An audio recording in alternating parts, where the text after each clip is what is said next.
Hello and welcome to the Nordvig Mythology podcast. I'm Daniel Farrand, co-owner of the company Horns of Odin, and I'm joined, as always, by Dr. Mathias Nordvig. Hello. So we are joined today by Ruarigh Dale, who is you're a scholar of Berserkir, actually, but also a lot of other things. You've written a PhD thesis on the Berserkir, titled Berserkir, a re-examination of the phenomenon in literature and life.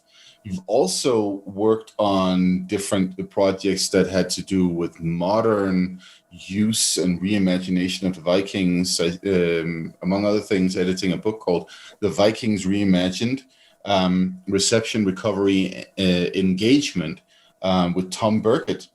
And apart from that, Rory, you've done a lot of other things, and you're currently a project manager at the project called Enviro Citizens, as far as I understand, a Horizon 2020 project in Stavanger in Norway, trying to get people to care about the environment and possibly mixing in Vikings with that. Welcome to the show. Thank you. Yeah. And also you missed off owner of the hardest pronunciation of a name ever. No, I don't think not only to ever come on the podcast, I think just in general, ever. Matthias typed your name out to me, or the original spelling of your name to me, a couple of weeks ago, and I looked at it and I thought, I'll tackle that later. I think last week before the show, I was asking him, who's on next week, and tried to pronounce your name, and some of the sounds that came out of my mouth, and Matthias just looked at me confused. It was like, no, that's just Roderick. Like, what? No, it's not. So where does that come from? Basically, the name Rory is a Scots Gaelic misspelling of Roderick that my grandmother gave me when I was very, very young. And it stuck. And I quite like that it confuses a lot of people. Oh, I like it. The first thing I did was text it to my friends in the group chat. I was like, how do you think this is pronounced? And I got a series of voice notes of people just trying to pronounce it. I was like, no, apparently it's Roderick. I mean, so it was, it's a good one. Oh, yeah. In university, I was known as Roughage because nobody could pronounce it. I imagine teachers struggled. Yeah. You also have quite a familiar accent, I think. It's very nice for me to hear somebody who's definitely spent some time around my neck of the world. Yeah. I've spent rather more time than I care to think about near Hull. I would say that's Hull to most people. Yeah, in Yorkshire, we tend not to pronounce our H's. I'm over in Huddersfield, or Huddersfield, as we probably would pronounce. Yeah. So where Hull's a special place. It's not one that I tend to visit too often. It is. It's special to me, actually, because it's slap bang in the sort of northern half of the Danelaw. Mm-hmm. And where I live in North Ferriby, that's an Old Norse name in its own right. It's the Ferry village, and it's the northern one, because there is a South Ferriby too. And it's probably where in the Viking Age there was a ferry running across the River Humber. Oh, okay. And one of the great things about the Humber is, me being me and liking Vikings, I like to sit on the foreshore and imagine hundreds of Viking ships sailing up there in 1066, and then turning right at the end to go to Rickall near York, where Harald Hardrada had his last battle. Perfect. I've never really thought of Hull as being a Viking town or city, I guess, and that's what I'm going to have to ask you now is, was it, or because it now you've mentioned it, makes sense that something would happen there because it is smack bang on a major river. Yeah, I don't think Hull itself is Viking. I don't really know how far back it goes, but there are Viking Age settlements along the Humber, including the lost port of Ravensir, which is near Spurn Point at the mouth of the Humber. Mm-hmm. And that's where Harald Hardrada's son, Olaf the Quiet, left England to return to Norway for his very quiet reign, from which he got his nickname. So that's all of that. And then the other thing about Spurn Point is that if you go out there, you'll see signs saying that the famous Icelandic poet Egil Skallagrimsson, who anybody who's read Egil's saga will know about this guy, was wrecked there.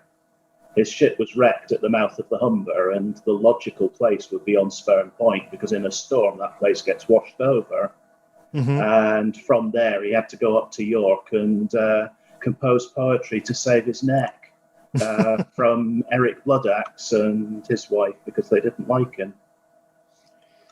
Yeah, that's right. Yeah, of course. Initially when you guys started talking, I was like, oh, we've sort of like entered a Viking version of the Lord of the Rings kind of universe, like, and then all of a sudden, bam, I got anchored in a saga. How wonderful! Yeah. Oh yeah. And of course, Sven Forkbeard, he sailed up the Humber as well. If he'd actually lived, then Gainsborough, just on the other side of the Humber, could well have been the capital of England. So it was a major artery.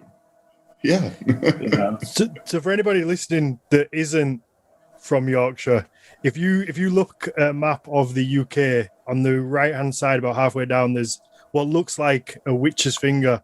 That is what was always described to me. Is that the River Humber? Am I right in that? Yeah, So glad I got that right.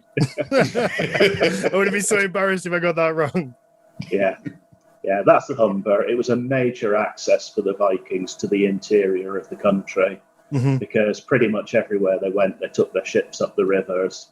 So you turn right at the end of the Humber and you get to York. You turn left, you head down to Nottingham, and you can wind up in Derby and Leicester. Really? So you can access so many different places from going down the Humber? Yeah, absolutely. Yeah. See, I guess these are little things that I've never really thought about until somebody says it. Then I'm like, oh yeah, well, that does make complete sense. It does, but we're not. Although England, or the UK, has always been a maritime nation, our modern lives are based around cars and roads. We don't think about the rivers as actually major arteries. Yeah. And the Humber would have been the equivalent of like a big motorway at this point in time. So, well, it is. That's what I usually say. Sorry. Go on, Mathias. No, go on, Mathias.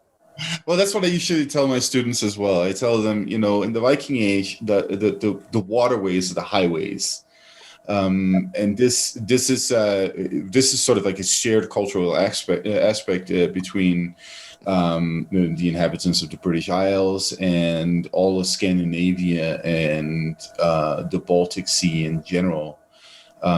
There's so much more that is connecting people across these oceans and waterways in different ways than anything else.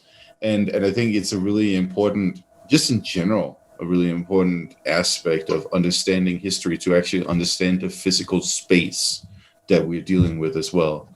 I have not been to Northern England, unfortunately, but I need to go at some point. Because I know somewhere where you can stay if you ever want to come. Thanks. But it's like it would. I know for a fact that when I go and visit and when I see the space, then my understanding of the processes in the Viking Age is going to be so much more expanded, basically. And I think it's only. I would say it's only recent times that we've stopped using the waterways so much. I guess only until recent times, Huddersfield was a huge sort of wool place or fabric, a textile kind of hub of the country, and there's canals everywhere that they used to take and get things from point A to point B. It wasn't, roads didn't exist in the way that they do now. No, they didn't. I mean, you see that in the later industrial history of England as well, with the canals that took all that wool everywhere. And basically, when you start actually thinking about the Viking Age, particularly in terms of sailing time, you suddenly realise it's actually a heck of a lot quicker to get places by ship than it is by walking. Yeah, of course. Definitely. So we're going to talk about Danelaw, or at least start out with Danelaw. I think the logical place to start is, what is Danelaw? Because I think there's so much misinformation or misconception about what it actually is. And you just hear, it's a phrase that you tend to hear. But for me, anyway, I've never really got a specific understanding of exactly what it is. That's a good question, actually. And it's not one with a short answer. We've got time. That's one thing we do have. Yeah. Now, the very, very short answer is Danelaw is the place where the laws of the Danes applied in England. Mm-hmm. The slightly longer answer is it's a group of different areas that may or may not have been controlled centrally, probably weren't controlled centrally, but they sort of ran up the eastern half of England. Sorry, I have to do the sort of pointing thing to decide which way is east again.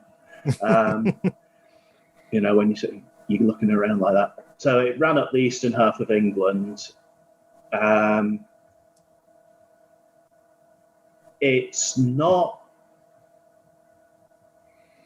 a single unified kingdom. I think that's a good point to start with. There is the Northern Danelaw, which is the area north of the Humber, which people like Dawn Hadley have done a lot of work on, which some people would prefer to be called the Kingdom of York because it was generally ruled from York. Mm-hmm. Then you've got the East Midlands area, which is the 5 boroughs. And the 5 boroughs are Derby, Leicester, Lincoln, Nottingham, and Stamford. And then there's the East Anglia area, which is the area that Guthrum was king of after he got defeated by Alfred the Great and became Athelstan, just to complicate things for trying to remember which one he is. So there's kind of these 3 areas, and in common terms, we usually just lump them all together as the Danelaw because they were the areas where the Scandinavian laws applied. Mm-hmm. But in reality, you've got really 3 different areas to think about. So one question regarding this aspect of Scandinavian laws that apply. One of the things that I have learned regarding the laws is that there's actually not a lot of trace of Scandinavian law in or anything that we can sort of compare with later medieval Scandinavian laws, because obviously we don't have Viking Age laws available to read. But what do you think of that subject? Like, how much of influence is there actually on this the local laws in the area? It's really difficult to know. We don't really have those laws. What we do have is everything that sort of came in with Knut the Great when he took over in 1016 and became King of England and Denmark. And I think it's really from that period that we start to see things. And we don't know how far back some of those go. So can't really say to what extent they were exactly the same and differed. But we do know that when they were describing how the laws applied in England, even in sort of mid to late 10th century, they're still saying, yes, the laws in the eastern half are the laws of the Danes. They are different from the laws in the western half. So that is actually written down.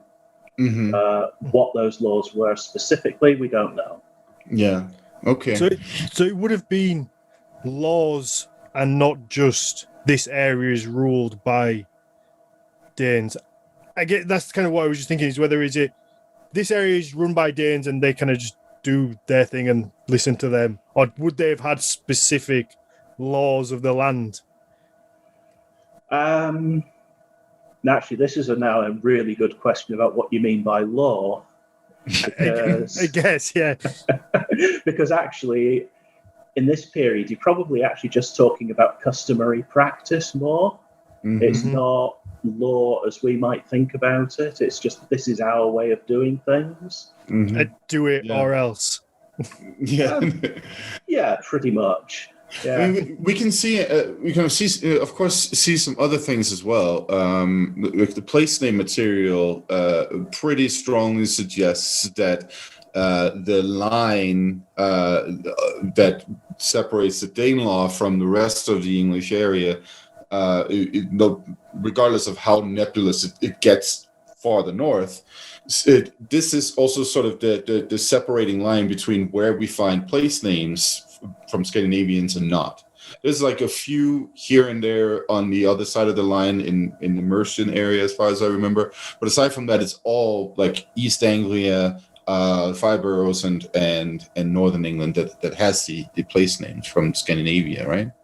Yeah, the place names are actually really interesting because you get a good mix as well. You get purely Old Norse place names, so that means that you have Viking type people settling there, and you've got a dominant Old Norse language, but you do get Old English place names in the areas.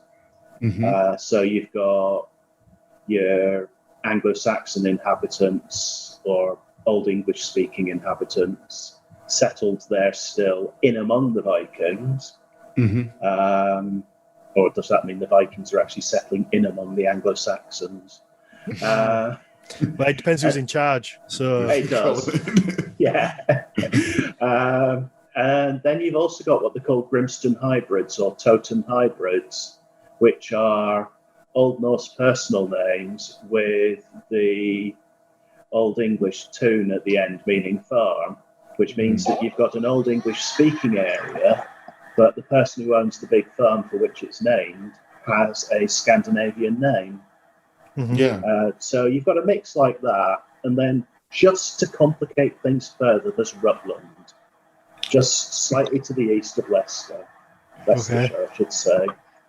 It's an enclave of Old English place names with, I think there's one or two Old Norse place names in there, and it is absolutely distinct from everything else around it. So the theory, as far as I understand it, is that this area was a dower area. It belonged to one of the Anglo-Saxon princesses or queens, and for the life of me, I cannot remember her name now, so for which I apologise. But that this area was therefore defined as sort of Anglo-Saxon controlled. Mm-hmm. At this time. And yet it's slap bang in the middle of all the Old Norse place names. And then as you come further west, there's not really an absolute cut-off. You kind of get the Old Norse names petering out, which kind of suggests that you've actually got a permeable boundary. Mm-hmm. And the only definite boundary you've got is the one that appears to have been agreed between Alfred and Guthrum, the Treaty of Wedmore in the 870s, which is Watling Street, the old Roman road, which is interesting in its own right because it's basically suggesting that this feature is still a significant part of the landscape and a logical boundary. Right. Absolutely. That's really interesting. And another thing about place names, as far as I remember, post-Norman invasion, what it looks like we also get is a couple of Norman personal names with Nordic suffixes of various kinds, like Robberby, which just fascinates me because that then suggests that there is some kind of crossover between Normans and Scandinavians. Or what is your take on that? It might be crossover, or it could just be that the place name element became part of the language in the same way as gate did. Gate is Old Norse gata, meaning street. But being from Huddersfield, you'll know that gate is just another word for a street. Now, and in the north of England, you get a lot of gate street names. So it can be difficult, unless you've got very early evidence for it, to know whether it's actually Viking age or whether it's a medieval street name. And likewise with the Boo place name, it could be later because there are a lot of parts of Old Norse that became part of the English language. Mm-hmm. And especially in local dialects, they just become normal words, which means that when you're actually looking at the place names, you've just got to actually go back as far as you can. And sometimes you just got to say, well, it only goes as far as the medieval period. But I mean, you get it, especially around where I live. When I was a kid, people would come out and say, "You're laking," laker to play, you know, or it's siling it down, which again, yeah, Matthias, you recognise the word. You know, it's raining hard. Yeah. And these are all words that come in from Old Norse and sometimes a bit later on. I never knew that. Yeah, they're ones obviously I've heard from being a northerner, but I never knew they were Old Norse. Yeah, so that's where they come from. But I mean, when we're speaking English, we're speaking Old Norse every single day, and it's some of the most basic words. Egg comes from the Old Norse. Because otherwise you guys would have a really weird pronunciation of that word. Like if it was the old Saxon word, og. It would have been Eran if it was actually the English word, the originally English word. Yeah. So William Caxton actually includes in his preface to his Aeneid a story about a northerner going to London trying to buy some eggs, and he can't make the person he's buying the eggs from understand what he's on about. And she says to him, "I'm sorry, I don't speak French." So, how do we end up with Danelaw in England? Like, how do we end up with these three boroughs that are ran by Vikings? I mean, basically what happened was that Alfred the Great, after burning cakes in the marshes of Athelney and everything else, got lucky in battle against... I shouldn't say about that, should I? He beat the Vikings at Eddington, and Guthrum then basically had to negotiate a treaty with him, and the treaty between the two of them defined the boundary of the Danelaw between Wessex and East Anglia, because this was between the King of Wessex and the King of East Anglia, not the King of all the Vikings on the east side of the country and the King of all the English on the other side of the country. And that's quite important for actually deciding where the Danelaw bound, for realising that we don't actually know precisely where the Danelaw boundary runs north of the area controlled by Wessex. So basically, they negotiated a treaty. Guthrum converted to Christianity with 30 of his men. He changed his name to Athelstan to show that he was a good egg and part of the Anglo-Saxon society. I love what you just did there. I love that. And that's basically what it is. And after that, Guthrum kind of goes quiet. We find coins and things of his up through till his death, which I think was about 890. And he kind of goes quiet in East Anglia, but that's how the Danelaw got kind of codified, shall we say. It got formalised. So does that mean that Guthrum answers to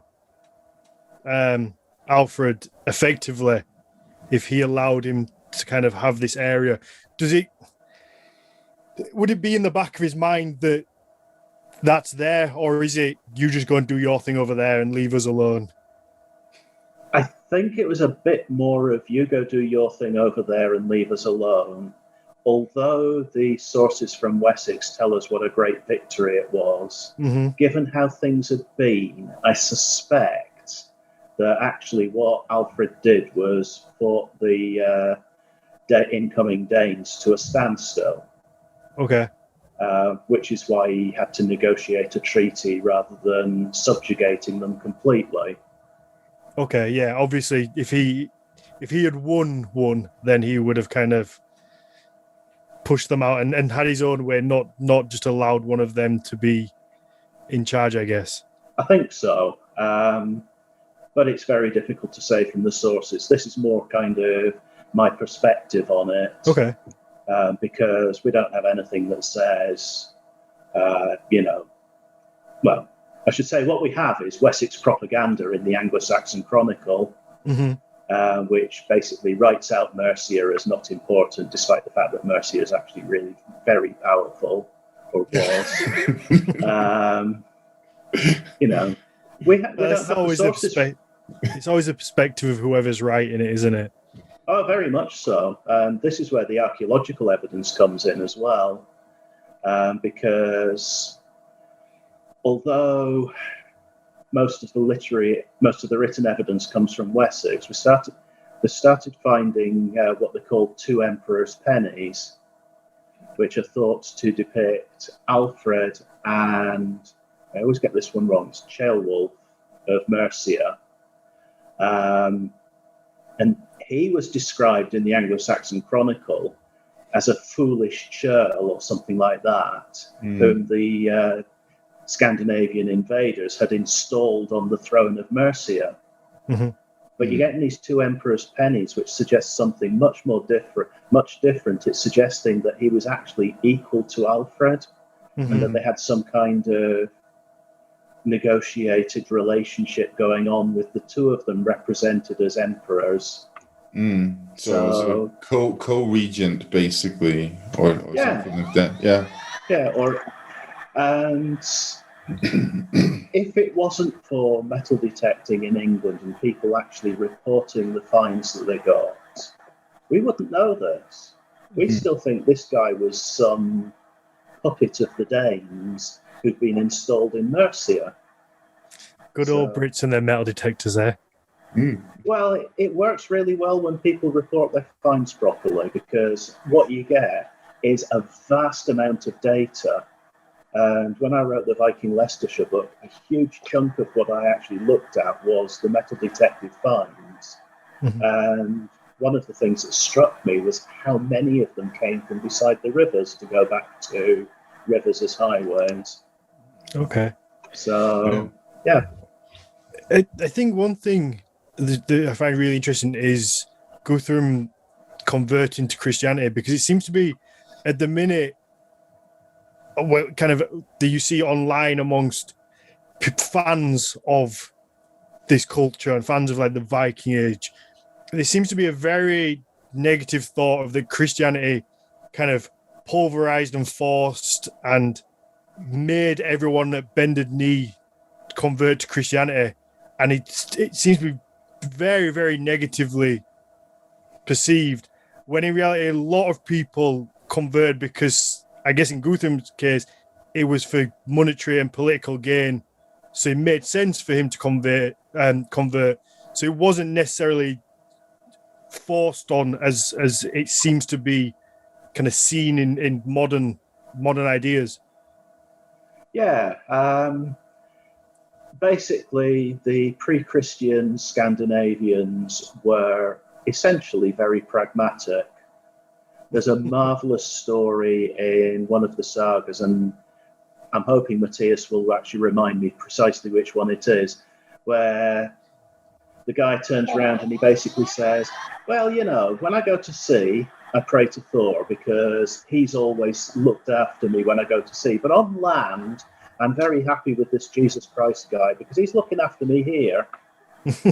Yes, that's Helgi the Lean. I think that's mentioned in the Book of Settlements, if I remember correctly. Yeah. So you've got this pragmatic attitude, and when Guthrum's converting to Christianity, it does several things. First off, it shows that he's acting in good faith with Alfred.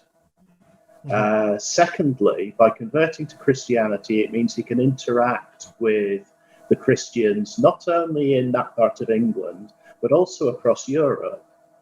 And there's very much a sense that converting to Christianity gives you access to markets and power that otherwise you might not have had. I think we should not forget the aspect of this that is also that If he did not convert to Christianity, then all of a sudden we have an ambiguous religious situation territorially, so to speak, in the English area, right? So this was they wouldn't be able to settle this treaty unless he converted to Christianity, right? I think that's absolutely right. Yeah. Yeah. I imagine Alfred can sell it a lot better to his people that we're allowing them to have this area because he's now Christian, rather than we've given this area to one of those Danish folk that keep coming and killing us. There's also the very real risk of a continuing war afterwards, because next level would be that, okay, so if you didn't convert to Christianity, and now they then have a heathen king over there in East Anglia, then we also have a reason to start a crusade. Right. This is right around that time where crusades are becoming a thing, so to speak. I mean, depending on how you want to define a crusade, but we have Charlemagne, who sets sort of the tone for how we can deal with non-Christian polities in sort of like the European periphery, right? He invades Saxony and Frisia, but basically going, they need Christianity. And it's obviously because he lost the territory, right? Mm-hmm. And so this is the same situation that we're also dealing with the conversion in England, where we have religious wars, where Mercia is the last place to fall in a war. That's what that is, a war to Christianize Mercia.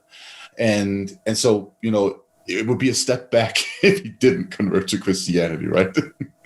Yeah, it was necessary for the peace, really, and I'm sure Guthrum was politician enough to realise that, and to realise the benefits that would accrue to him. I mean, the fact that he was sitting in East Anglia, ruling the place, minting coins in his own name, and generally just sort of, living it up there, as it were. Absolutely. I think it does such a disservice, this idea of Christianity literally just being forced upon everyone, and it does a disservice to Vikings in their ingenuity that it's take an opportunity whilst it's there and gain. You know, everybody wants to gain what they can. So if somebody offers you land and wealth and whatever else you want, you're going to take it if it just means agreeing to something that I guess maybe he didn't. It doesn't. Who knows whether he really believed it or not? As long as you say you do to the right people, I guess. Well, there's the question: how much did they believe it? I mean, the other one that you see is a lot of people getting prime signs, so that they have just the very basic. Dare I call it a baptism, Matthias? No, it's not. It's not baptism, right? It's basically sort of like a get out of jail card for free, where you don't have to get baptized. You're prime signed, which means that you've gone to a couple of ceremonies in church, but you're not Christian yet. So you're like, the intention is, of course, that you become Christian. Remember that, you know, just for everybody's information, the rituals and ceremonies involved in becoming Christian back in the medieval period were much more elaborate than they are today. Today they just dunk you in water and then you're fine, right? Sometimes in the river, but you had to like go through a bunch of rituals. That feels very much. That feels very much like both sides understand what's going on, but neither of them want to say it. But they both understand that it's just an agreement, and maybe you don't have to really believe in it. We're going to turn a blind eye. You guys do what you got to do. We all kind of live peacefully and get on with it. Yeah, I think that's pretty much it. Once you're prime signed, it means you can trade with Christians, and you know you've made the right kind of moves, and everybody goes, okay, you know. You may not be quite all the way there yet, but it's enough that nobody's going to have a go at us for actually dealing with you. Exactly. Keep trying to keep everybody happy, I guess. Yeah. So if Guthrum has East Anglia, you said there was 3 areas. Yeah. Do the other 2 have their own kind of Danish, Viking, Christian amalgamation king type situation? Oh, this is where it gets complicated. We don't really understand the political organisation of the Five Boroughs area, which is the East Midlands. So I'm going to come back to that one in a moment. Okay. But then once you're north of the Humber and you've got the Viking kings in York, basically they are controlling that area. And are they the sons of Ragnar? Is that where we're at this point in history?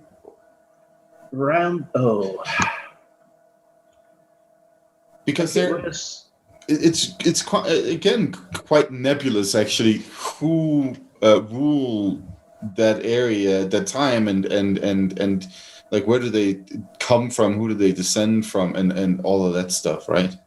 I think that part of that's because it's quite mixed. Mm-hmm. The earliest part, you've got the sort of the legendary types who appear in the Anglo-Saxon Chronicle around the time of Guthrum, and a little bit later than that, around 890-ish. You've got a Knut of Northumbria minting coins, and they've been found in the East Midlands area. Mm-hmm. And then a little bit later again, you get Eric Bloodaxe, who everybody's heard of and is descended from Harold Fairhair. Mm-hmm. And you get Norse kings coming in from Ireland when they get kicked out of Ireland. Mm-hmm. So it gets very messy. And these, one of them is Ivar, right? From yes. Yeah, no, this is interesting, right? Because I think it's very interesting because what we have next is a bunch of Scandinavians falling over each other, trying to claim all of these Vikings kings, right? And that's where it gets really messy. For instance, with Ragnar, and like, where was he from some random island in Denmark or some random fjord in Norway? You know, it's all just, you know, kind of silly. Yeah, it gets quite messy, and we can kind of pull them all together, but really, you know, it's like cats fighting in a sack. Can we say that? Say whatever you want. I like that visual, yes.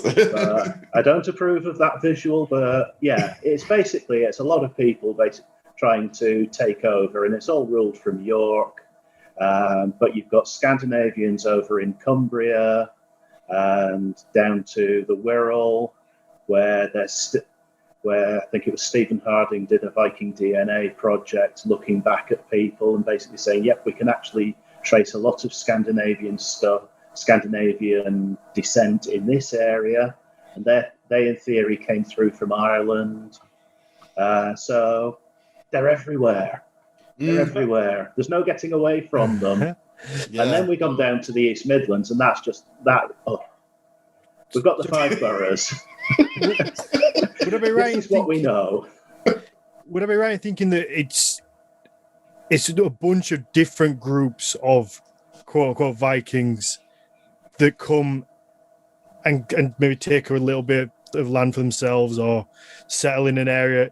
So even though you've got a group of people who are technically all the same in the word Viking, they don't know each other and have no alliance with each other, so they would fight amongst themselves to claim who was king. So there would be a bunch of infighting. Not so much in the East Midlands. In the East Midlands, that's the area that was the stamping ground of what's known as the Great Heathen Army. So these are the guys who came over. They sailed up the Humber, they sailed down the Trent, and then I think originally they actually came in through East Anglia and came up and headed up into the East Midlands area. But it's the 860s, right? This is the 865, the Great Army is supposed to have arrived. Yes. Yeah. And then around early 870s, they camp at Torksey, and that's recorded in the Anglo-Saxon Chronicle. And there's been a lot of archaeological work done or metal detecting work done in the Torksey area. And they've identified what was probably a settlement of up to 5,000 people as a winter camp, with strong evidence of production, weaving, metalworking, basically all the basics of what production of things that you needed to sort of, to live. And isn't this also the region where we have some of the only Scandinavian burial mounds in the English area? A little bit further south. If you go to Repton, you've got the charnel pit, and there was the burial mound. And that's the work that Kat Jarman's been doing some fantastic stuff on with DNA and isotope analysis and everything. But they stopped at Torksey first on the Trent. There is absolutely no surprise that this camp is actually beside the river. You know, it's find your longship parking spot and pull into the camp. So this is before Danelaw's established as a thing. Yes, this is before the Danelaw. This is the ruckus that happened as they're sort of coming in and making space for themselves. This is the part of the story that makes Alfred the Great shit himself and think maybe we should seek some kind of solution with these guys. That's it. So, I mean, they come in there. But what's really interesting, going back to Torksey, what's really interesting is that you're getting evidence in terms of trefoil brooches, which are typical women's wear. You're getting weaving materials, which is typically a woman's job in this period. You're getting the metalworking, which, could have been done by anybody, really. You're getting punches for decorating arm rings, that kind of thing. And you're getting these lead gaming pieces, which I am absolutely fascinated by, because they're just little conical lead gaming pieces that you could make by just pushing your finger into a mold and then pouring lead into that hole. They're everywhere. They seem to be a marker for Viking camps. So people are sitting down playing Knefertafel or Nine Men's Morris in these camps, and it's looking very much like they're not actually armies per se. It's more like a great big caravan with maybe 1,000 odd fighters there, and everybody else is the tail. It's the supplies and everything else. And the fact there's women there means there's kids there too. So you've got women and children in these camps. You've got the men there. This is just one thing that strikes me here. You said about 5,000 people. Yes, that is they all have come incredible. in at once. The camp is large enough for 5,000 people, and I do wonder if actual further work won't show that maybe there were even more.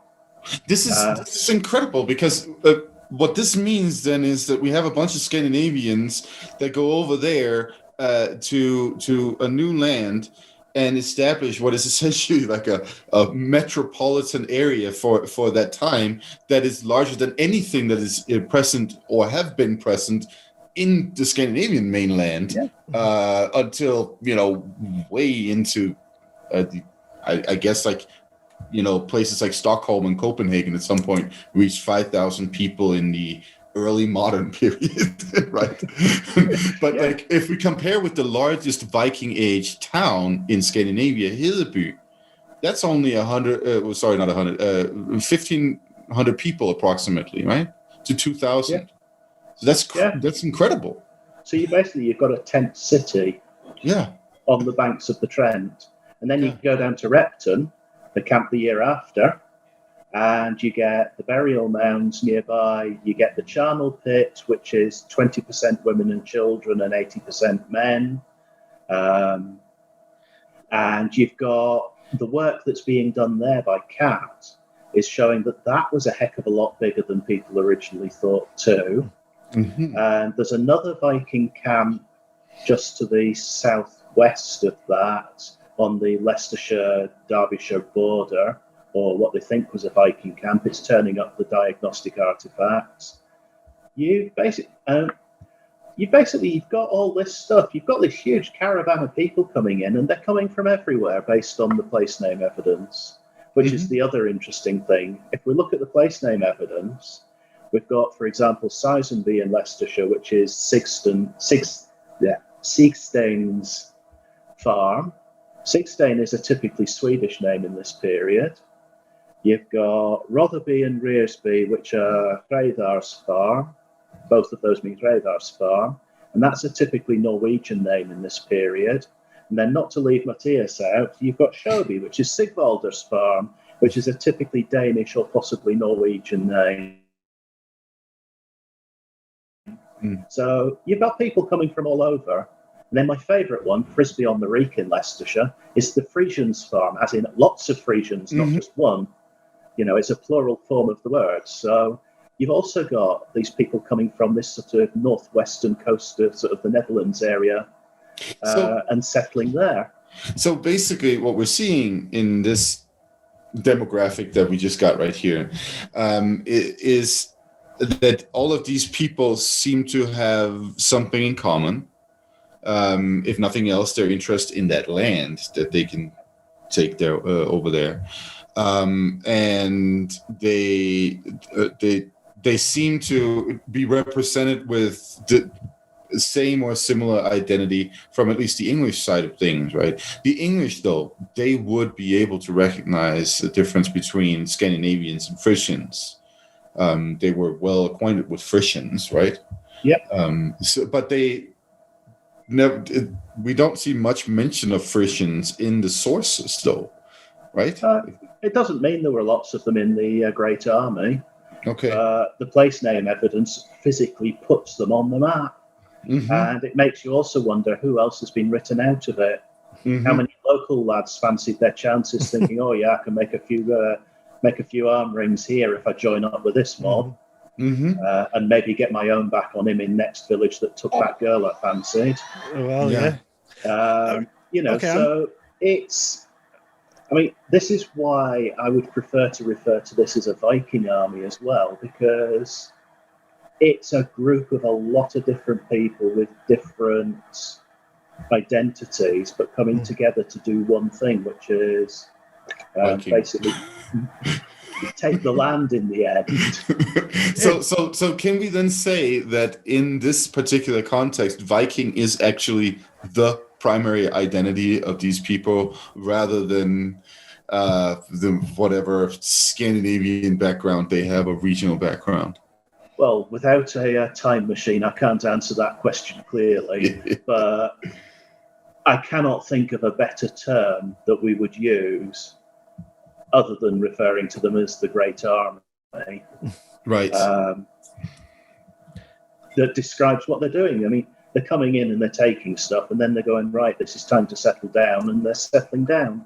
Mm-hmm. And they're settling down in amongst the existing population. And interestingly, they're leaving them on some of the better land at times. On some of the riverside sites, you see that the old English place names are all along the river, and then you get up onto the higher ground and you start to get sort of slightly less good land, and you start to get the Old Norse place names.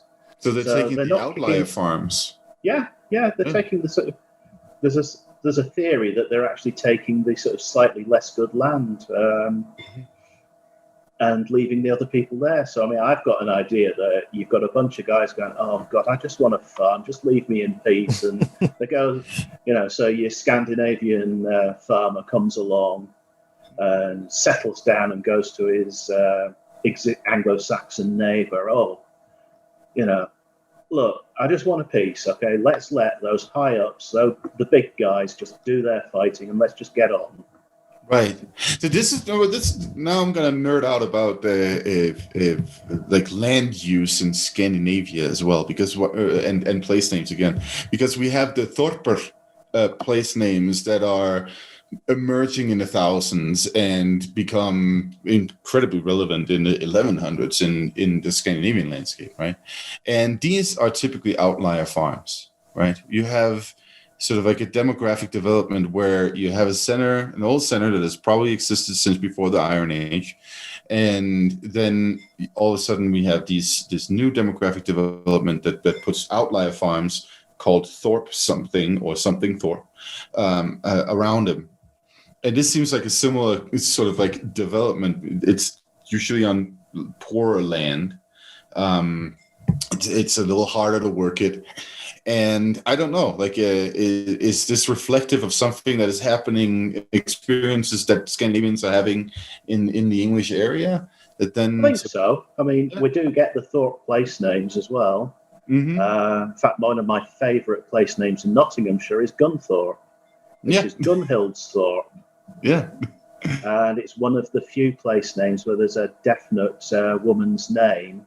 So Gunhild, whoever she was important enough to have this farm named after her, which I think, again, is fascinating because it takes us away from the sort of hairy, badass man attitude, sort of perspective.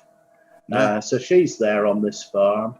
And we kind of see the development with the Boo place names being earlier and the Thorpe place names being a bit later. So as people are settling, you're getting the outlying farms set up as well. And there are a lot of Thorpe place names there. I think it's really fascinating to think about, like, so the popular perception of the Danelaw and all that stuff, and the Viking presence in England is one that has to do with like violence and warfare and people taking your shit kind of attitudes.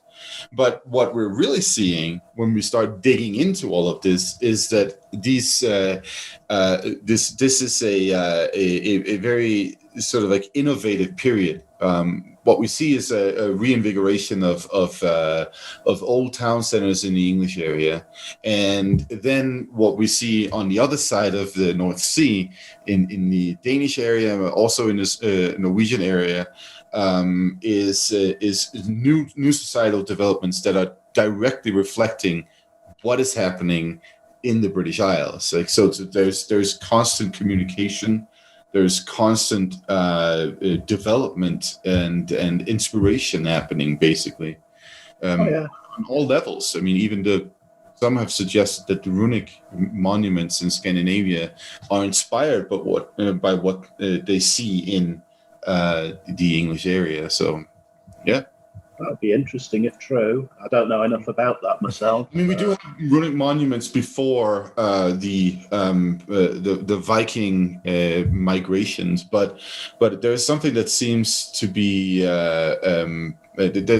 there's something that seems to happen with the so-called Danish era of the runic monuments that is before the year 1000, I guess, through the 900s and 800s. That looks like they are getting inspired by what they're seeing in the English monumentalism, and of course we also have the hogback stones and all that stuff up in the north. So you get them as far south as Nottingham. Oh yes, that's right. There's the Hickling hogback, which is a very interesting mix of Scandinavian pre-Christian art with a dirty, great big cross whacked in the middle of it. I mean, if anybody who's listening wants to see a picture of it, go to emidsvikings.ac.uk and Google and search for the Hickling hogback. There's pictures of it on there. So this is somebody with a Scandinavian identity who's also saying, yeah, I want you to know I'm also Christian. And there's a lot of Anglo-Scandinavian sculpture sort of developing it. I mean, that's fascinating in its own right. I do want to go back to your point about reinvigorating the towns, though, because that's actually a very important part about the 5 boroughs in the East Midlands area, because 4 of those towns, Lincoln, Derby, Leicester and Nottingham, are all now county towns. And I am firmly of the view that they are county towns because the Vikings who came in and settled made them administrative centres, made them important enough for them to actually retain that importance all the way through. Because, I mean, as we know, the Normans came in and they basically took over the bureaucracy so that they could run the country. So when the Vikings actually settled in Nottingham around in 868, I think it was, and the Mercians and the Wessex army couldn't quite manage to kick them out again, and so they made an agreement between themselves.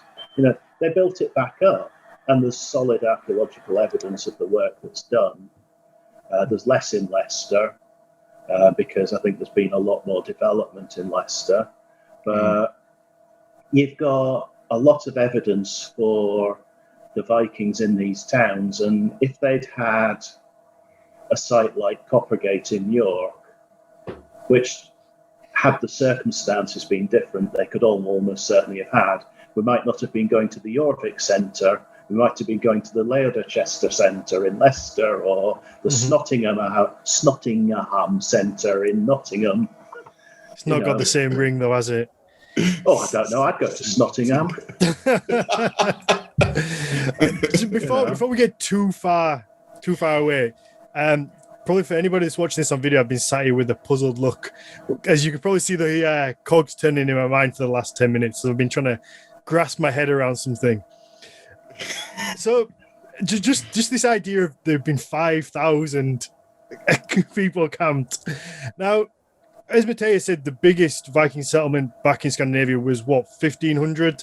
So that means that these people have not come from one single location. It means that there must have been a huge collaborative effort to bring together this army from different groups, different peoples, different kingdoms, different countries, I guess, all to be there at the same time. That just seems like such a big effort and a big ask. Well, it kind of is, but I don't think it's quite as organised as that. You've got people coming over and you've got the armies, and the Anglo-Saxon Chronicle records different armies joining together. But also you've got all the armies that were in Francia as the Franks kind of got their stuff together and worked out how to keep the Vikings out. The Vikings came to England because it was a slightly softer target, because it was it was more decentralized. So you've got them sort of kind of coming together, but they're coming together from, as I said on the place name evidence, they're coming together from a lot of different places. But surely they must have all had an idea that they were going to meet up in this one place at the same time.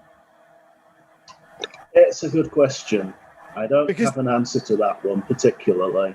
I know what you say. I mean, I guess everybody probably knows of this nice green pasture place where they can steal stuff and farm, and it's this wonderful area. But to all end up in one area at the same time, and I guess, it doesn't happen overnight. It probably happens over the span of a year or longer.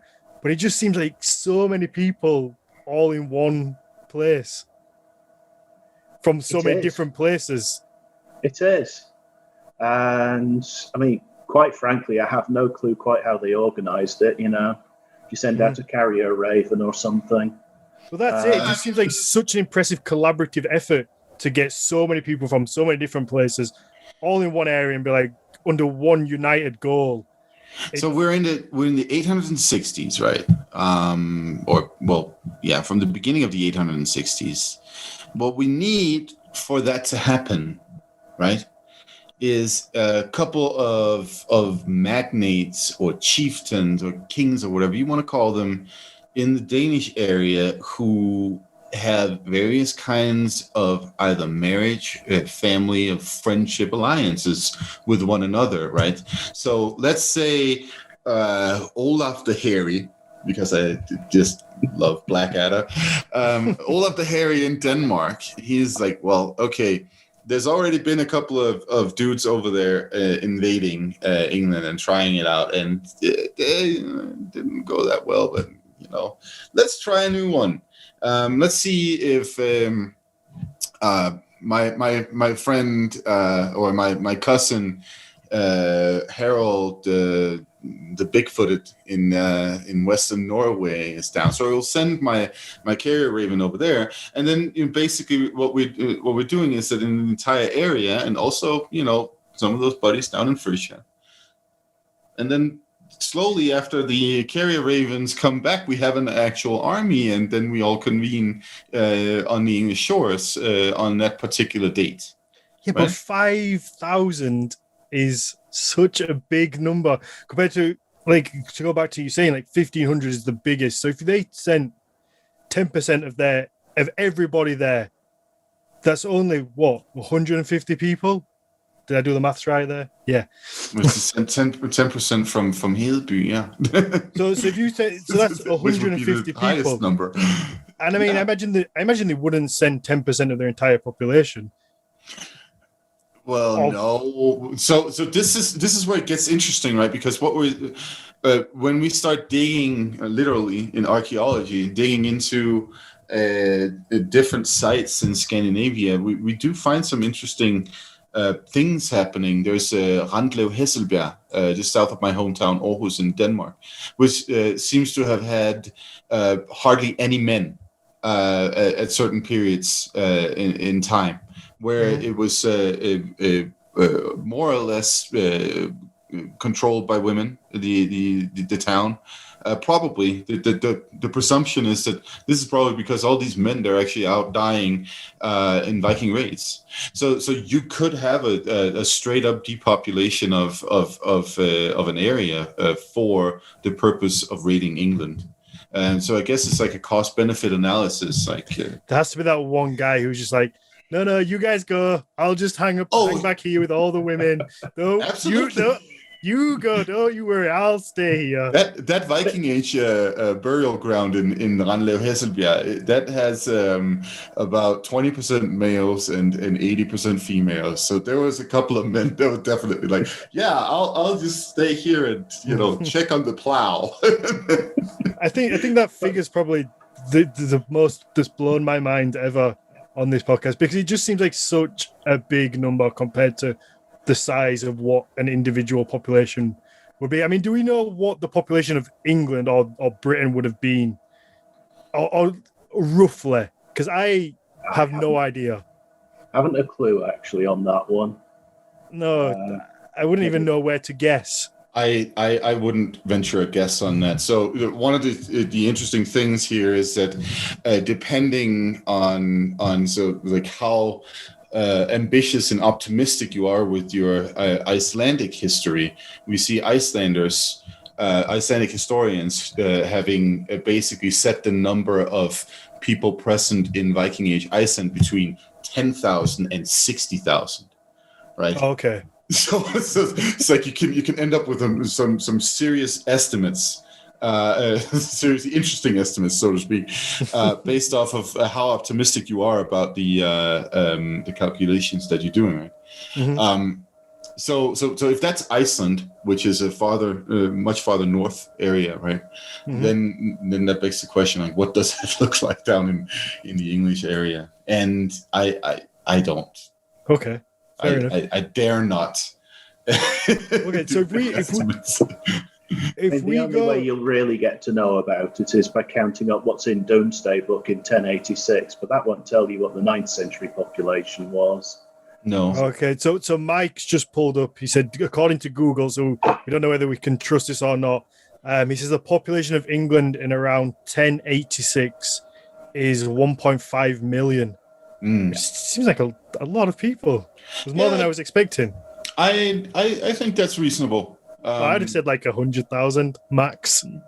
No, it's I think that's a reasonable estimate. It would be. I don't know. I'm just a fool. Don't listen to anything I ever say.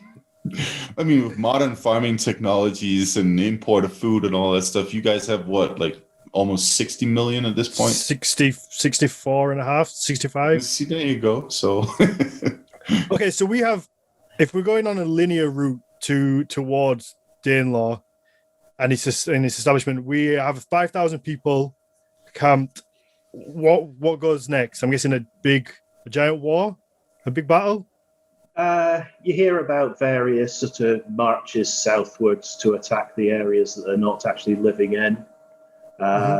So yeah, there's a fair few rucks over the next few years, and that all culminates in Alfred and Guthrum fighting it out, and eventually Alfred managing to win. So is Guthrum part of the Great Heathen Army? He arrived in East Anglia around 870, 871-ish, I think. Okay. Yeah, he's part of the second contingent, right? Yeah. Of that sort of like what do you call that? New recruits for the Great Heathen Army. These are the ones who are arriving from Francia. Okay. Who are basically saying, "Oh, it's getting too hot to handle over there. We're coming here."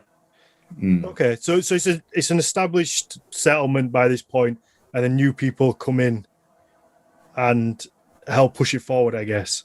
Yeah, I mean, I think you're getting settlements established. You're still getting the lads in the army going off and doing their thing, but eventually they start actually settling down properly from the time of the Treaty of Wedmore, thereabouts.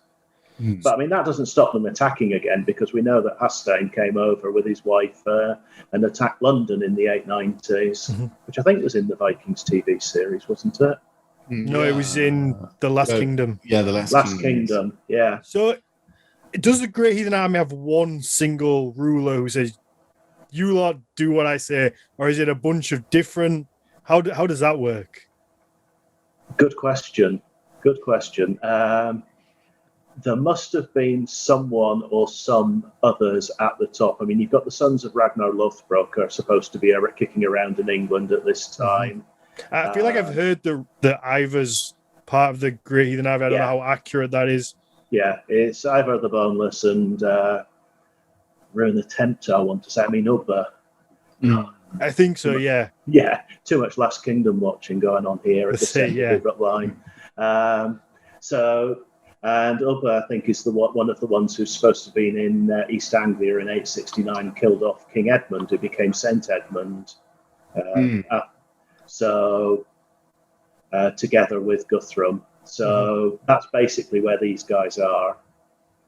How accurate do we find when you say like people like Ivar and Uber?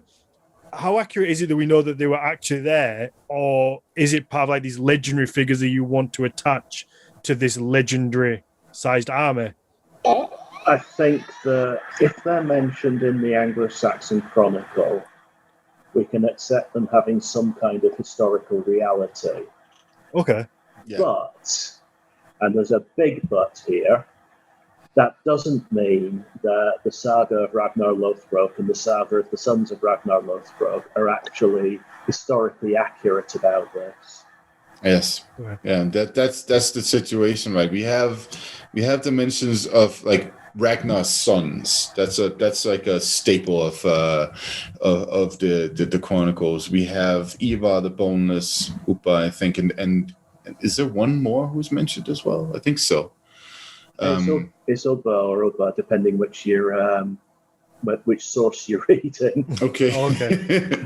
And I'm fairly sure he's one of the ones involved with it. Yeah. Yeah. It's half done there as well, or is that a different time? Can't remember. I feel like I was just recently reading Tom Williams' Viking Britain, and I feel like Uber and Halfdan were together at some point. So I was wondering whether this was the same time or. Yeah. No, I can't remember that. Okay. I'm sure we can find out. And when do we have the invasion of Paris? That is which one? The supposed Ragnar's invasion, right? Is that 885 or 895? Is it that late? I thought it was around 840 something. Well, I could be.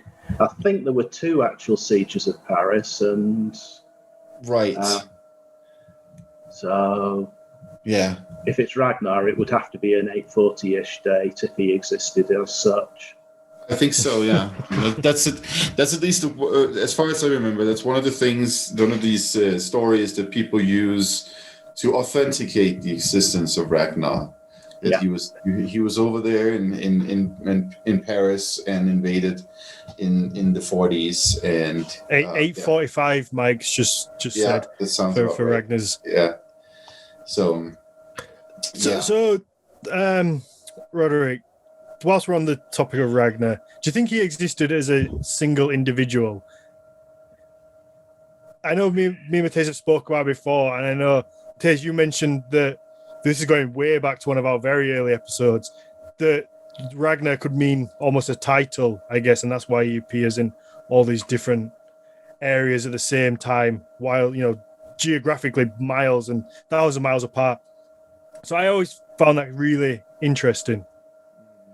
Yeah. It's a good question. My usual response would be probably in some form, but not how we remember him. Okay, that feels like a political answer. Well, it kind of is and it isn't. I mean, essentially, I mostly know him from reading his saga. And that was not a real person as such, but... I mean, I guess killing a dragon would always kind of... Yeah. Don't undermine me here. I'm trying to write my own saga. I've killed several dragons already. Well, this is the thing as well. I guess, especially back then. Matthias, you do a lot of walking up in the mountains, and I guess you are on your own with nobody around for miles and miles. You could say you killed a dragon, or hell yeah! or at least in more modern terms, you could run back home and be like, you know what, I just fought a bear off with my bare hands, and I fucked it up. I won, and nobody could technically say you're wrong, even though I wouldn't necessarily believe you. You could create a saga around that and post it on Facebook as Matthias the Bear Killer. I guess I could. but I get this is one of these. Like, I'm sure that's how some sagas must have started. Absolutely, yeah. Yes, that is very, very obvious. I mean, we even have several mentions of Lygesöger, right? Yeah. In Old Norse, so lying stories. So they were very much aware that there were people just bullshitting out there. I mean, absolutely, but they still like them. Yeah, absolutely. It would still be a nice and interesting story. Yeah. A good story is one that has a few lies in it. Why ruin a good story without, with the truth? It's like what they say at the end of The Man Who Shot Liberty Valance. Why publish the truth when you can publish the legend? That's it. It makes for a better story. Yeah. So, especially when you're sat around trying to entertain people, I imagine, if it's what's adding a few little dragons and trolls and giants to fluff up the story a little bit. Oh yeah. So just to divert or revert back to this the subject of Danelaw, one thing I'm interested in is Guthrum sort of like where we start seeing the integration of English primarily, but British perhaps more broadly, and Scandinavian elite in different ways. Is that where the crossovers begin, or do they come later on? I would think that's probably a starting point that we can actually put a name and date to. Mm-hmm. I would not be at all surprised to see it happening earlier, and we just don't have the data for it. Okay. I mean, there has to have been contact with Scandinavia even before the Viking Age. Yeah. So, with that in mind, why wouldn't there be sort of mixing of elites? I actually almost think that the elites form their own identity across Europe in many ways. Yeah. That they have more in common with each other than they do with the ordinary people on the farms. Yeah. Some things now we're going to get. No, I'm not going there, but I am going to go. No. I'm just going to go back to Sutton Hoo and point out that Sutton Hoo shows very strong connections with Sweden, all the way back, very early in the sort of time when the Angles and the Saxons and the Jutes are arriving in England. Yeah, the connections are there all that way back, and we've got the physical evidence for it with Sutton Hoo. So that suggests that there were Swedes living in that area. So it's a long time before the Viking Age. I don't know if it necessarily means that Swedes are living there. That would be something for somebody who deals with this earlier material to sort of say yay or nay to. But I would say that it definitely shows political connections. Okay. It shows kinds of cultural connections. Mhm. You look at, for example, the helmet plates on the Sutton Hoo helmets and compare them to the helmet plates on the helmets at Vendel and Valsjärde in Sweden. And you're getting very similar iconography, and you're getting similar from the helmet plates from the Staffordshire Horde. And basically, a lot of this elite culture seems to be feeding off each other. And whether that's because they're all trying to make themselves out to be the logical successors of the Romans, I don't know, but there is that argument has been made. Okay. Despite all the arguments regarding Beowulf and its age and all of these things, I think there is something to be said for the political relevance of the connections between royal houses and elites in the English area and in Sweden and also Denmark for that matter. Because that's also where it takes place, right? There is at least one theory out there regarding Beowulf as a poem and a significant text that suggests that it, as far as I remember, was originally written down around Alfred's time when he settled the peace with Guthrum and created the Danelaw, sort of as a way to integrate Scandinavian mythology or ideological foundations too, and into sort of the English cultural context. That's at least a theory that I can't remember who has proposed this.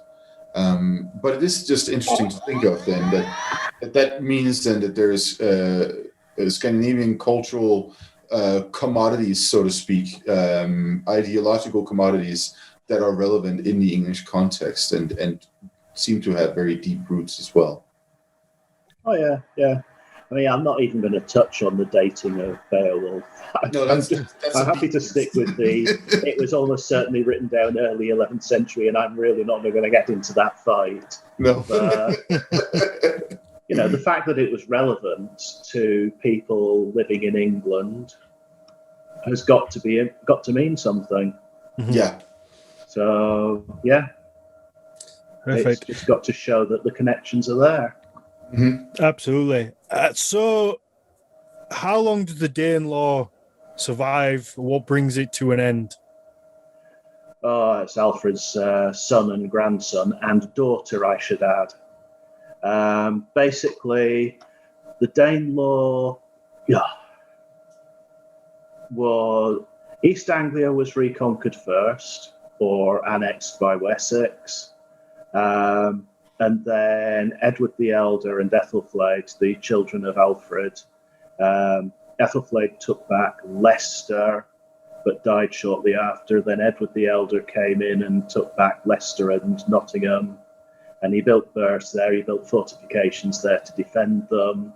That's all happening around the 910s, around 918-ish. Those ones happened. So they're moving up. And according to the Anglo-Saxon Chronicle, which we know is quite propagandistic, Edward the Elder and Ethelflaed had magnificent victories, and they took it all back, and all the Vikings in those areas had to submit to them. The evidence is a bit more equivocal when you start looking at the archaeology, though, because you start finding from places like Thurkeston in Leicestershire, you've got silver ingots, you've got coins from all over the place, from Northumbria, from all around England, and from the one of them is from Samarkand, and the other one is from, I can't remember the city name, but it's in the United Arab Emirates now. Okay. So you're getting coins coming 6,500 kilometres and being buried or lost in Leicestershire. So you've got a mix of coins, but what that means is these coins would not have been legal tender in a monetary economy because the coins were always re-minted with the appropriate king's head on. which suggests that you've still got a mixed economy in the Danelaw at this period of bullion. So they would have cut the coins up to pay for them. It's like, I want to buy myself a curly whirly at the newsagents down the street or something. So I chop a bit off my arm ring to pay for it. Alongside a monetary economy with coins. So it's quite likely that the Five Boroughs area retained a bit more autonomy than Edward wanted us to actually think. But then his son then comes in later and actually takes it all back properly and gets the kings in York to submit to him. So it's a process that happens through the 10th century, the taking back of it. But it probably lasted about 50 years as a thing in its own right. But I'm still seeing references to it in the 11th century. Oh, it is referenced in the 11th century. And the Wantage Code, which is Ethelred the Unready, I think. I would check that one. Don't take my word for that one. Basically defines laws that cover the English side of the country and then says, and the Danish laws still apply on the other side. Yeah, that's right. So it recognizes a division between the two groups, but they're still being ruled from one central place. Right. Even though they have their own sort of local bylaws, as it were. Okay. Before we wrap up on Danelaw, was there any single events that kind of triggered the retaking of this land by the Anglo-Saxons, or was it a case of let's wait until we are able to, and then let's try and get back what technically was rightfully ours to start with, I guess? I would suggest that it was a process where they were going, right, we've got to actually wait and see when we can actually do this. It was certainly something that Alfred seems to have been building up with when he talks about the English-speaking peoples, the kin of the English. There's this kind of building up of England as a concept starts then. So, but they've got to wait until they've actually got the power in place and they've got the stability and all the rest to start doing that. So, I don't think there's one trigger. I think it's always kind of on the horizon of that's what they want to do, which I guess would back up the idea, like you said, that Alfred didn't give the land because he wanted to. It was a case of that he had to because he couldn't defeat them outright. So his goal is always to let them exist until he can then come and take it back, or his children can. Yeah, I think so. Basically. One question I have for you guys. So since the English king was basically a Saxon king, why are you guys called English and not Saxons? That's because that was Alfred's cunning plan. The plan's so cunning you could stick a tail on it and call it a weasel. Basically, what he was doing, he was being inclusive. He went, right, I can get these guys in the Anglish side of the country on my side by saying, hey, you're part of our group. We're calling ourselves the same as you. Okay. And so, because he's already got his lot on side, right, bringing the other guys in, bringing the other people in by saying, we're the kin of the English, we're the kin of the Angles, we can do this. He seems like a thinking king rather than this. I guess because you always think of kings as, especially around this time period, as warlords or quite ruthless. You have to be, battle hardened. Whereas he seems to be a little bit more cunning and willing to use other tactics to get what he wants. I think he is more obviously like that. Yeah.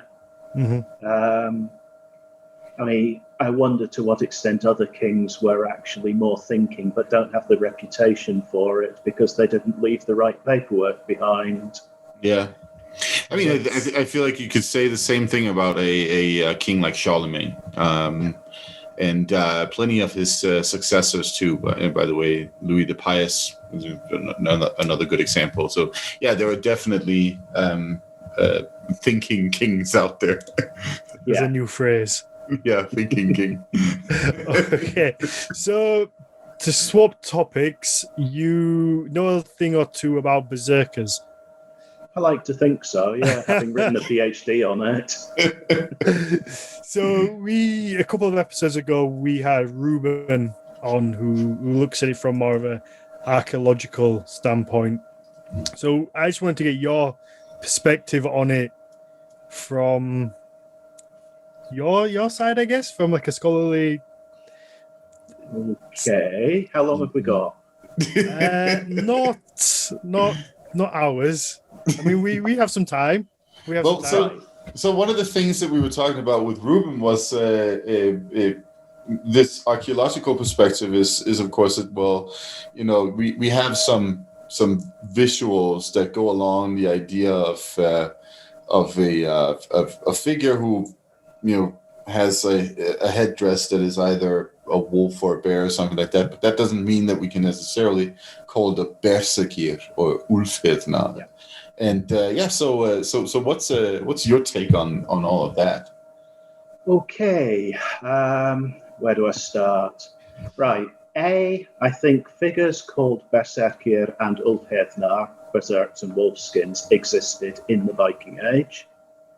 The poem Haraldskvæði and Heimskringla seems to be, although it's a composite poem, it seems to fit together quite nicely, and it mentions them at the Battle of Hafrsfjord about 2-3 miles down the road from where I'm sitting now, which quite frankly geeks me out massively. So it mentions them there in the late 9th century. Mm-hmm. And the poetry makes sense, which, given the strictures of Old Norse poetry, Old Norse verse styles, means that it's probably reasonably accurate, and we can probably accept that it dates from this period. It's supposed to have been written down around 900. So in that respect, I think they existed. Mm-hmm. I don't think they existed in the way that almost everybody imagines them to exist, though. Okay. Because when you start reading Old Norse literature and you start reading episodes featuring berserkir, it's very easy to read them and think, oh, they bit their shields and they howled, and think, wow, that's weird. They must have been nutters. Mm-hmm. But as soon as you actually start reading it with a perspective of what did the medieval audience actually think, how are these episodes used in the narrative, and more importantly, the tempo of the episodes, you start to see that, in fact, there's probably a lot more going on here. I mean, the example I always use, because it's easy and because lots of people have read Egil's saga, is the duel between Egil and Ljótur in Blakey, Ljót the Pale, mm-hmm. where at the basically Egil's going to fight on behalf of the farmer Frithgeir, because Frithgeir's a bit of a wimp and Egil's got to prove himself, and he seems to like fighting. So Ljótur, at the start of the duel, does Berserksgangar, which is usually translated as go berserk, although etymologically it actually means the movement of the berserk, because the word gangar always refers to a physical movement in Old Norse. It doesn't refer to any of the figurative types of go that we have, but it's a noun. Berserksgangar is a noun, and it's composed of 2 nouns. And I would love to see it translated as the Berserker Strut, just because. So he does that. And then what you have is Egil makes a bit of verse about him. It's a Viking Age poetry slam. And he slams Ljót with verse. And Ljót says, all right then, I'll have you instead. You're going to be a better fight than Frithger was ever going to be anyway. So Egil makes some more verse about him because Jota still isn't ready for the fight. And eventually, after about 4 narrative pauses, the duel begins between the two of them. And that's a heck of a long time for somebody who,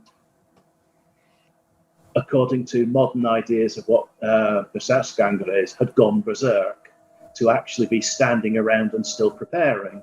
Mm-hmm. And then the fight happens, they fight for a bit, and Jot says, "Oh, I'm a bit tired now. Can we have a bit of a rest?" So they have a bit of a rest, and Egil makes more poetry, and then they start again, and Egil kills him. And that suggests to me that Berserksganger would have been perceived as some kind of posturing before the fight. Okay. I always compare it to a Maori haka, like the All Blacks do before a rugby match, because I suspect it would have had magico-religious significance, getting Odin on side, if we can link Berserkir to Odin, which I think we reasonably kind of can, but that depends what you mean by Odin. Okay. Then possibly, I mean, I say magico-religious because how do we differentiate between the two? What is there a difference? Okay. And then on top of that, he performs this because it bolsters his own courage. It gets his adrenaline going a bit. And a haka has cultural and all other different types of significance as well. So I think that's what's going on there. I think that's what the medieval audience would see. And because berserks in the sagas are never associated with any of the serious rage words like over, which is sort of ecstasy, rage, that kind of massive, how do you describe it, inspiration that brings out poetry suddenly from your brain, that kind of thing. I think it's only ever once associated with that word. It's not associated with those others. And where it is associated with other anger words, it's in contexts where in English you would say something like the battle raged or they fought furiously. Doesn't mean they're angry, doesn't mean they've lost it. It just means it's hard fought. Okay. So I was simply just talking about some sort of ritualized warrior aesthetic that comes with the whole thing, so to speak. Yeah, I think that's basically what it is. And I think that, I mean, given how personal Old Norse religion, the pre-Christian religion in Scandinavia was to people at the time, I think these guys would have been the ones to perform whatever ritual needed to be performed, because they were the ones who were felt to have the closest connection. Okay. I just want a lot of sense. I want to jump in because I feel like we could do a full episode on this. We could. I feel like we should book you back in for our next available slot and do an episode on this, because I feel like we're just going to do a disservice if we try and sum it up in 10-15 minutes at the end of an already quite long episode, rather than delve into, because it seems to me like you have some really, really interesting ideas on it that I've never heard before, and I have a lot of questions I want to ask. Do they involve mushrooms? Some of them may do. That's definitely because you one could do an entire program on the historiography of berserks and every possible suggestion for what was wrong with them. That's it. I think we should. I think that should be. If there's one thing I have to say, if there's one thing I'm tired of, it's that old trope about mushrooms. It's like, fuck you, Thomas Bartholin. Wasn't he the one who proposed? Samuel Erdmann in 1784 came out with mushroom theory. But don't we also have Thomas Bartholin from this 1680s? I think that's he writes about it. Yeah, actually, you're right. Erdmann does reference Bartholin. Yeah. But what I particularly like is von Strahlenberg, who was a prisoner of the Siberians who wrote, and his memoirs were published in 1730. And he talks about people making tea from Amanita muscaria to get pissed at a party. And I only realised that the idea that people actually drank the urine of people who'd eaten the mushrooms actually comes from that memoir, because the poor people couldn't afford the tea, so they stood around with bowls to collect the urine of the rich people to drink it, because they thought it would have some effect. But that's just party time. That's not about battle or shamanism or anything. That's just people drinking piss and sounds like a fun time. No, I think we should definitely save that for a full episode. We will speak after and book in to do it, because I think that will be awesome. You obviously know a lot about this subject. Before we wrap up, we had a brief discussion about how you edited a book and wrote a paragraph on this idea of Viking becoming a brand now in modern society. I think that's quite an interesting thing to speak about. I have a company which deals in this, but it does seem that Viking-related businesses are popping up all over the place, not just selling, Norse or Viking-inspired products, but in all walks of life, from coffee companies to tool manufacturers to everything. Oh, yeah. I mean, you can buy Berserker tea at the Viking Ship Museum in Oslo. I've seen that there. Has it got mushrooms in it? Or is it blueberries, actually? Blueberries. Wait a minute. With a hint of piss. I think you have to supply that yourself. just to declare, it doesn't have piss in it. I don't want to get sued. But yeah, Vikings are a very popular brand.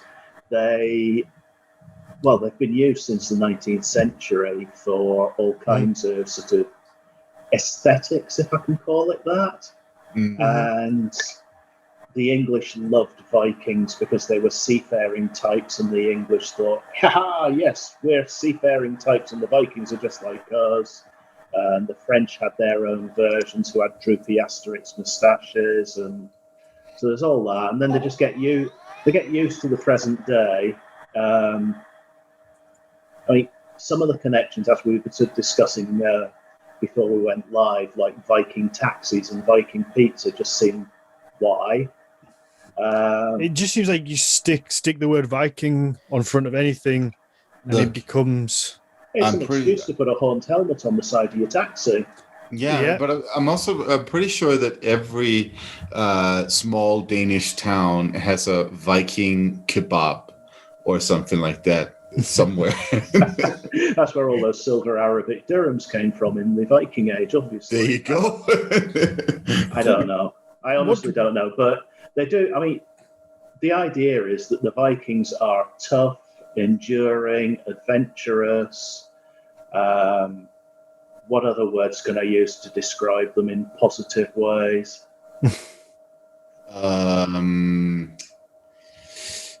Courageous. Courageous, yeah, courageous. You've got Viking life rafts on ships. It kind of screams that you're making a well-made product, almost as like, I know particularly I've seen a tool company, it's like Viking tools or whatever, and it's like it does kind of give that idea of that they're going to be strong. Strong, endurable survivors. Mm-hmm. Outdoorsy things. What have we? Norrøna is a clothing company for people who go hiking and all that stuff. Sometimes I like here in the middle of America, I see like a big with a Viking and stuff, because it's a delivery truck from Norrøna. And Norrøna uses as their emblem, it's actually later, it's a Birkebeiner in a painting. Of the skiing, what we would call skiing Vikings, even though it's actually the period they're talking about is a little bit later. Yeah, that was the picture that I used for reference. That was the picture that I used to illustrate my journey down to Boulder the other day in my my Instagram story. Yeah. So you've got that. Then in Norway here, you've got Viking tires. Mm. They're going to get you through the snow. And I mean, then there's just there's the really random stuff. I mentioned the Viking instant mashed potato, the Odin instant mashed potato that's for sale over here, or the Thor bread. The type of in Denmark we have the type of yogurt that is called European style yogurt over here in the US, which in Danish is known strictly as Ymer. So named after the primordial giant Ymir from Old Norse mythology. That's it. I mean, when we did the World Tree Project, we got so many good things sent in.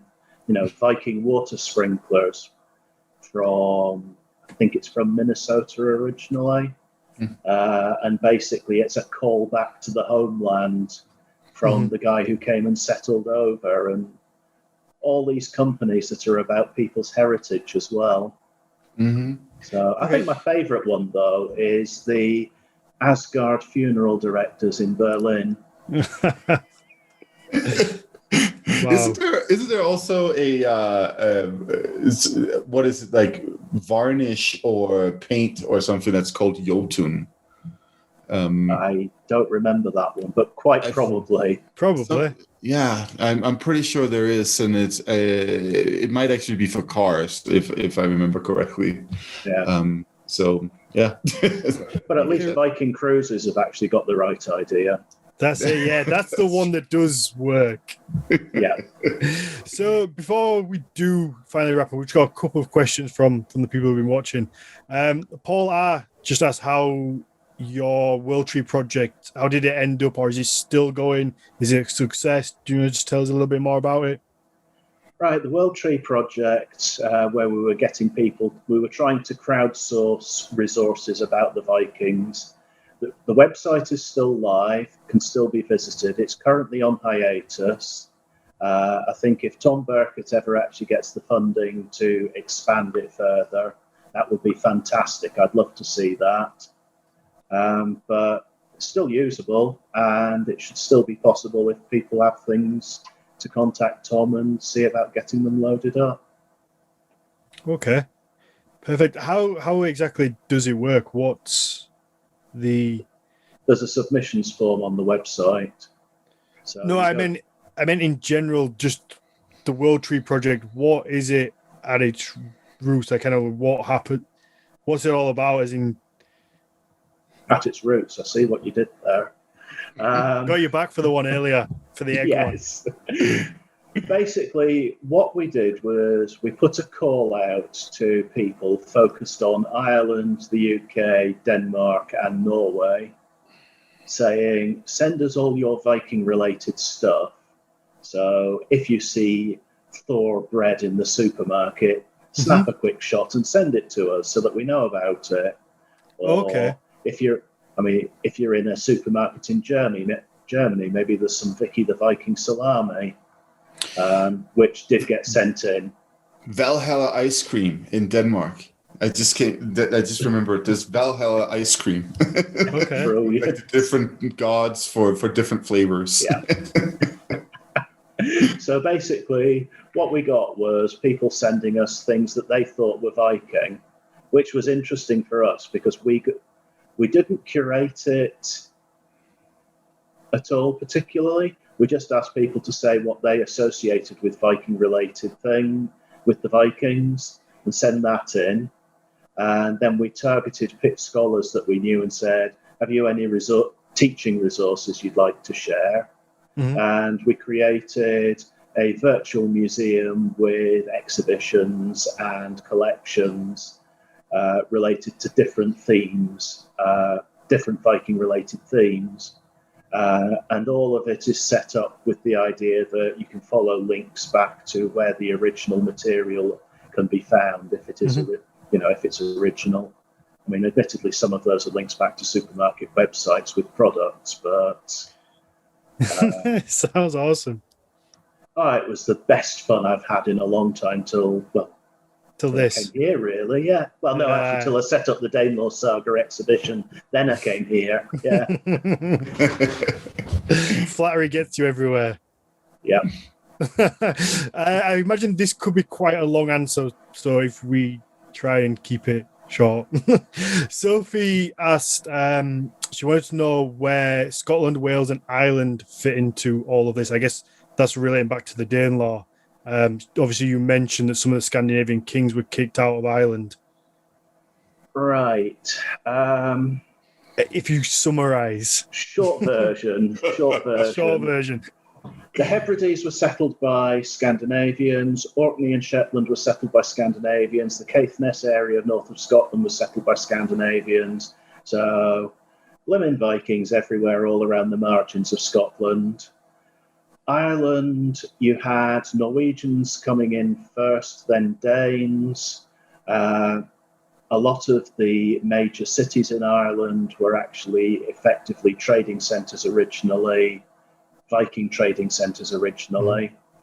So you've got a lot of Viking stuff going on in Dublin and Wexford. And recently in Cork, where they've actually found the Vikings under the old Beamish brewery. So that's very fitting. Mm-hmm. Oh yes, yeah. So basically, there's a lot of that.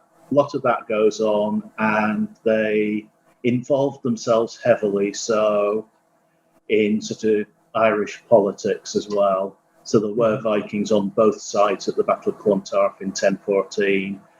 Wales has less Viking material, but if I remember correctly, there's material being found on Anglesey. But they don't seem to have settled there so much.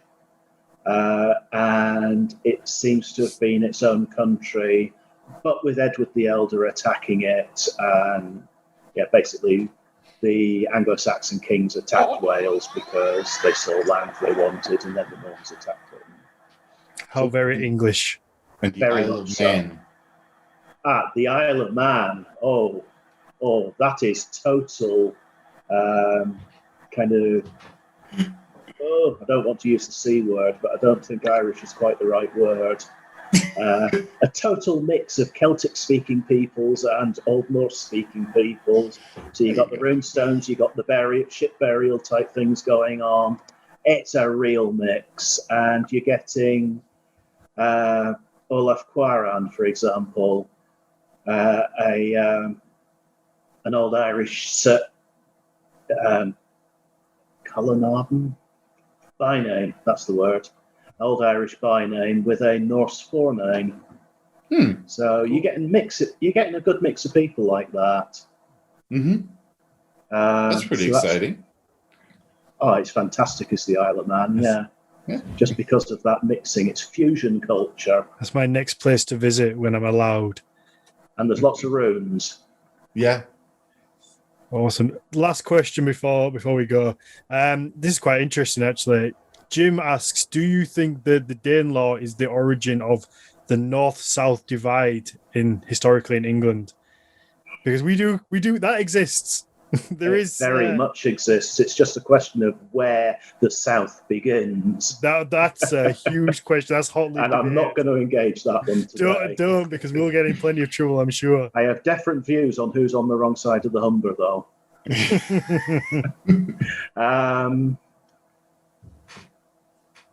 I honestly don't know. I don't particularly think it is. But given that the capital has been in the south for, since pretty much forever, I don't know as it's the Danelaw itself, but it's the positioning of the capital that causes the focus to be on the south. Difficult one. Difficult one, and I may be talking rubbish here, but... Welcome to my world. If I can, as a foreigner to England, if I can just add something here, I actually don't have any mental image of the south except London, whereas the north of England is just a lot of sheep and stuff like that. And whippets. Don't forget our whippets. Whippets, yeah. So just like, urbanscape, sheep. That's what my mind goes to. But that's because I've been watching that show. What is it called? All Things Great and Small? Is that the one? Yeah. Yeah, shouldn't happen to a vet or whatever it's called now. Yeah. Yeah. All creatures great and small. All Creatures Great and Small. Yes. Yes. Which is like some vet in some northern English area. Yeah. So that's what I know. But I've also not been there yet. No, I'll teach you when you come. I'm looking forward to that. We're the good ones up here. That's all you need to know. No, this has been fun. I really enjoy this, and I'm really looking forward to doing one on the Berserker as well. Yep. So thank you very much for joining us. Do you have anything you're working on at the minute? Anything you want to plug or shout out? Let people know. If I'm going to plug anything, since there's a bit of video here, can we see that? There we go. So that's Viking Leicestershire. Viking Leicestershire, published by Five Leaves in Nottingham. Support your local small publisher. It's a primer on Viking Leicestershire, and it's a companion volume to Becca Gregory's Viking Nottinghamshire. Awesome. If you don't really know about the Danelaw, but you want a sort of easy inroad, those two books are great. Perfect. I will get you some details off you after, and we will stock that on our website.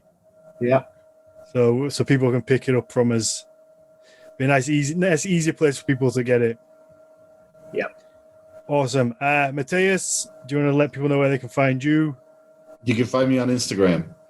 Just search my name. I'm cutting back on social media presence. You can find me on Instagram. So it's only 50 episodes late. Well, yeah. Well, no. I mean, you can always Google my name, and a bunch of things will come up. So there you go. Perfect. For the podcast, if obviously you will hear us read questions out at the end of the episode. If you want to get your question and also watch the episodes live, if you support us on Patreon, we record every Tuesday, 7 p.m. UK time and 8 p.m. Central European time. So if you follow us on Patreon, you get access to the live stream and the live chat in there. There's a bunch of people talking throughout the show and a little community going on. You have our website, NordvigMythologyPodcast.com, where you can get merchandise. The clothing, by the time this goes out, will have arrived with me, and hopefully people will have their items they've ordered. The Nordvig Mythology Podcast on Instagram. Also, we post our highlight videos on there. You can follow us or subscribe to us on YouTube under the same name, or the same name on Facebook. And I think that's everything, maybe. And you can follow me, Daniel_Farrand1 on Instagram. That's me personally, and obviously the business at Horns of Odin as well. And so, Ruarigh, thank you very much. This has been fun. I think it'll be very informational and helpful for people who struggle with understanding quite what the Danelaw is. And I'm sure a lot of people will be really looking forward to the Berserker episode as well. Thank you. No problem. Thank you very much. Thank you so much. Awesome. That's the show.